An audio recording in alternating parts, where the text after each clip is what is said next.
Atenção! Vamos começar agora a videoaula Drogas ilícitas, efeitos, destinos e impactos no ambiente marinho. Olá! Na videoaula de hoje trataremos sobre drogas ilícitas, um tema que envolve questões sociais e ambientais. O nosso enfoque será dado aos efeitos causados pelo seu consumo, ao destino destas substâncias no ambiente e aos impactos observados nos organismos marinhos. A palavra droga tem origem incerta, porém a mais aceita é a advinda do termo holandês drug, utilizada para designar produtos secos. Pode ser definida como qualquer substância capaz de modificar a função de organismos vivos, resultando em mudanças fisiológicas ou de comportamentos. As drogas podem ser classificadas quanto ao uso e comércio em drogas lícitas, cuja produção e uso são permitidos por lei vigente da região onde são consumidas, sendo liberada para comercialização e consumo. Exemplos deste grupo são o álcool e o tabaco. E drogas ilícitas, substâncias ou compostos químicos naturais ou artificiais que têm produção, comercialização e uso proibidos por lei. São exemplos a cocaína e a maconha. Quanto aos efeitos ao organismo humano, podem ser classificadas como depressoras, proporcionam a diminuição da atividade cerebral, tendo propriedades analgésicas. Estimulantes, aumentam a atividade cerebral, deixando os usuários em estado de atenção, a diminuição do sono e aumento da capacidade motora.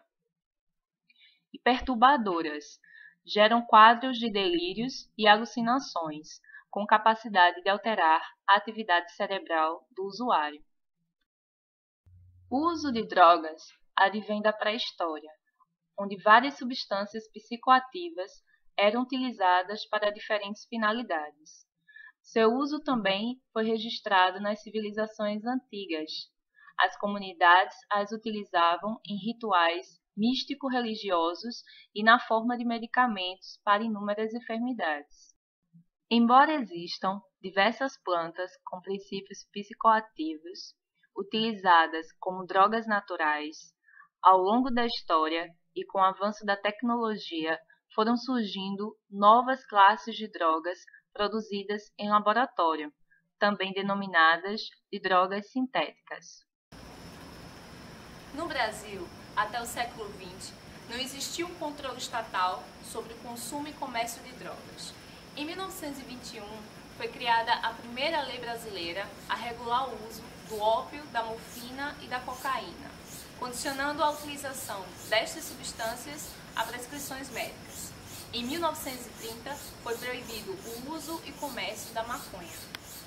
A tabela 1 mostra o percentual de usuários das principais drogas consumidas no Brasil, mostrando que 6,9% da população é usuária de maconha, 2,3% consome cocaína e crack, 5,8% da população é usuária de solventes, 1,5% consome anfetaminas e 3,3% é usuária de ansiolíticos. O consumo de drogas ilícitas resulta na presença destas substâncias nos esgotos sanitários, nos efluentes tratados e no escoamento superficial urbano, chegando até os corpos receptores de água nas cidades que desaguam no mar. Na figura 1, observamos as principais substâncias consumidas pela sociedade, destacando as drogas ilícitas e o seu destino, estando presente nos esgotos que desaguam nos oceanos. Embora diluídas, estas substâncias podem ser persistentes e chegar às águas costeiras em quantidades crescentes, entrando na cadeia trófica de ecossistemas aquáticos. Parte destas substâncias podem retornar aos seres humanos pelo consumo de produtos provenientes destes ecossistemas. Para falar sobre esse assunto, estamos aqui no Departamento de Oceanografia da Universidade Federal de Pernambuco para falar com o especialista em conservação da biodiversidade, Rafael Souto. Vamos lá! Bom dia, Rafael. Tudo bem? Tudo bem? Rafael, sobre a temática de drogas ilícitas, como se dá o processo de ingestão e excreção dessas drogas no organismo humano? Então, a partir do momento que existe a ingestão dessas substâncias, diversos efeitos já são identificados. Uma vez que existe a administração, que existe a ingestão, essas substâncias elas têm ação associada com 3 tipos de tecidos. Alguns desses tecidos são tecidos classificados como indiferentes, onde esses tecidos eles não sofrem nenhuma alteração no seu funcionamento após a administração, após a ingestão. Nós temos os tecidos que são suscetíveis, esses tecidos normalmente onde essas substâncias vão agir, e nós temos os tecidos emunctórios. O que são esses tecidos emunctórios? Esses tecidos são os canais de excreção do próprio organismo para produtos nocivos, para toxinas ou até alguns resíduos excrementícios do próprio organismo. Então, o que acontece com uma substância dessa natureza? Essa substância ela tem uma carga elétrica específica e ela vai ser filtrada nos glomérulos do rim. Lá nos glomérulos do rim, após esse processo de filtração, elas não são mais absorvidas, porque devido à natureza dessas substâncias e do próprio tecido, ela impede que essa molécula atravesse a membrana novamente e caia na corrente sanguínea. Como existe essa dificuldade para que essa molécula atravesse a membrana novamente, ela tende a ser eliminada, tende a ser excretada. Rafael, e como é que o uso dessas drogas pode se tornar um problema ambiental? Então, fazer a ligação entre o uso de drogas lícitas ou mesmo das drogas ilícitas com problemas ambientais é algo que é relativamente bem recente. E, atualmente, esse é um dos desafios da ciência marinha, por duas questões principais. A primeira questão é porque o uso dessas substâncias, dessas drogas ilícitas, não é monitorado pela própria natureza do composto, que é classificado como composto ilícito, então a gente não tem essa informação. E o segundo problema é porque nós ainda estamos caminhando na compreensão a respeito de quais são os efeitos dessas substâncias, tanto para os organismos aquáticos quanto para o homem. Então, entendendo dessa forma, aí me surge uma dúvida. Como é que essas substâncias elas estão dispostas no ambiente marinho? Por exemplo, a cocaína. Cerca de 80% da cocaína e de alguns de seus derivados que são metabolizados após a ingestão ainda são detectáveis na urina. E essa urina, ela vai normalmente ser captada por um sistema de saneamento, e a probabilidade que a partir desse sistema de saneamento ela vá parar no mar é relativamente alta. E a presença de drogas ilícitas já foi identificada para países da América do Norte, como, por exemplo, Estados Unidos e Canadá, para alguns países da Europa, como Itália, Suíça, Irlanda, Reino Unido, Espanha, Bélgica, França e Croácia, e para a Austrália na Oceania.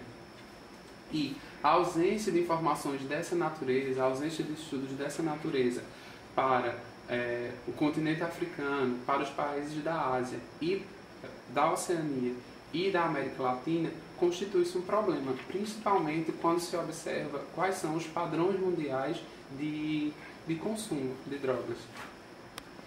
Rafael, agradecemos pelas informações e muito obrigado. Por nada. A respeito da interação existente entre drogas ilícitas e organismos marinhos, estamos aqui com a bióloga Cíntia Regis, especialista em ecotoxicologia aquática, para falarmos um pouco sobre esse assunto.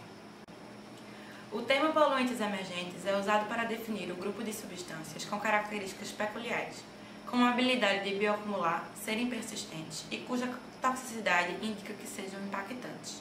O termo toxicidade está relacionado ao termo toxicologia. A toxicologia estuda o efeito nocivo decorrente da interação entre um agente tóxico e um sistema biológico. São substâncias cujo nível de utilização pela sociedade tem sido crescente e cujo potencial tóxico nos ambientes marinhos tem sido pouco estudado. Mas o que poluentes emergentes têm a ver com drogas ilícitas? As drogas ilícitas são justamente o maior grupo de poluentes emergentes que têm sido identificados nos ambientes marinhos e que merecem atenção especial, pois possuem atividade farmacológica e biológica muito potente, e sua presença nos corpos d'água, mesmo que em pequenas concentrações, juntamente com resíduos de substâncias farmacológicas e terapêuticas, podem levar a interações que causam toxicidade nos organismos marinhos, assim como efeitos diversos no ambiente e a saúde humana. A falta de dados ecotoxicológicos das substâncias narcóticas dificulta a análise do risco ambiental da presença dessas substâncias nos meios aquáticos.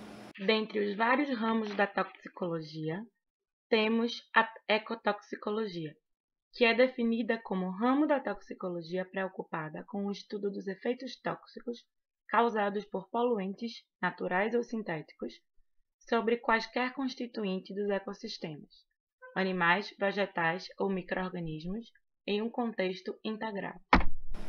A maioria dos estudos realizados no mundo busca quantificar e definir padrões de distribuição geográfica dessas substâncias a partir de sua fonte, os sistemas de esgoto.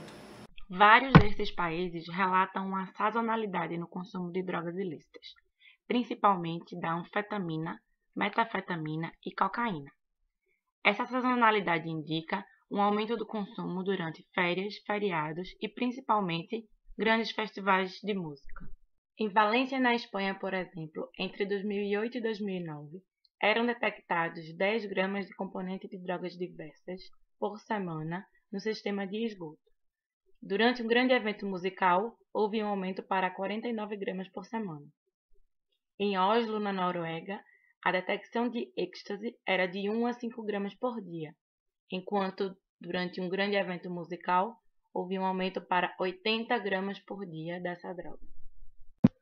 Apesar de informações ecotoxicológicas de drogas ilícitas na literatura serem escassas e não sistemáticas, encontramos alguns trabalhos, entre eles um que avalia a alteração do padrão comportamental do zebrafish dano rênio à presença de cocaína.